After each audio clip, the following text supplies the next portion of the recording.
Attention please, video description বক্সে PLP ফাইলের link দেওয়া আছে, সেগুলো ডাউনলোড করার জন্য আপনার একটি পাসওয়ার্ডের প্রয়োজন হবে। পাসওয়ার্ডটি পুরো ভিডিওটি দেখলে পেয়ে যাবেন। You're never gonna make it, you're not good enough. There's a million other people with the same stuff. You really think you're different, man, you must be kidding. Think you're gonna hit it, but you just don't get. Description box থেকে PLP file download করার পরে pixel lab অ্যাপটি open করে নেবেন। এরপর আমি আপনাদেরকে যে পিএলপি ফাইলটি কাস্টমাইজ কিভাবে করবেন সেটি দেখাবো। বন্ধুরা, এখানে 3 ডট আইকনের উপর ক্লিক করলে আপনি ওপেন পিএলপি ফাইল নামে একটি অপশন দেখতে পারবেন। এর উপরে আপনাকে ক্লিক করে দিতে হবে। এরপর আপনি যে পিএলপি ফাইলটি ডেসক্রিপশন বক্স থেকে ডাউনলোড করেছিলেন সেটি কিন্তু আপনি সবার উপরে দেখতে পারবেন। আপনাকে এটি সিলেক্ট করে নিতে হবে।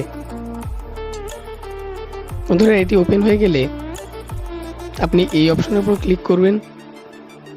আপনি কিন্তু এখানে যতগুলো এলিমেন্টস দেখতে পাচ্ছেন এগুলোকে আপনি কাস্টমাইজ করতে পারবেন। অর্থাৎ এখানে ধরুন যে আলাদা আলাদা অক্ষর দেওয়া রয়েছে সেগুলো কিন্তু আপনি পরিবর্তন করে আপনার নিজের ইচ্ছা মতো অক্ষর এখানে বসাতে পারবেন।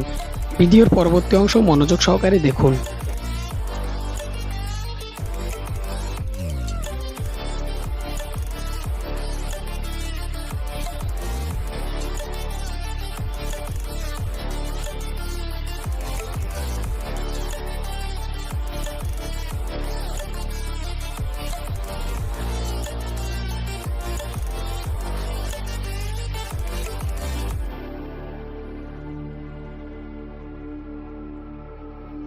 Stranded in the open, dried out tears of sorrow, lacking all emotion, staring down the barrel, waiting for the final gates to open to a new tomorrow.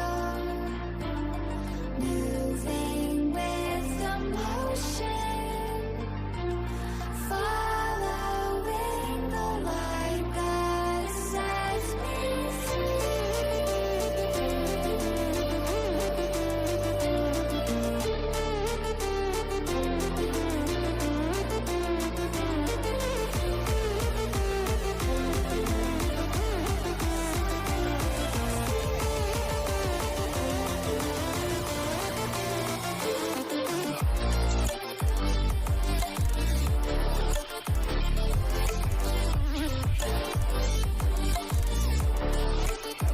তো বন্ধুরা, এই ছিল আজকের ভিডিও। পিক্সেল ল্যাব থেকে কিভাবে ফটো সেভ করতে হয় সেটা হয়তো আপনাদেরকে শেখাতে হবে না।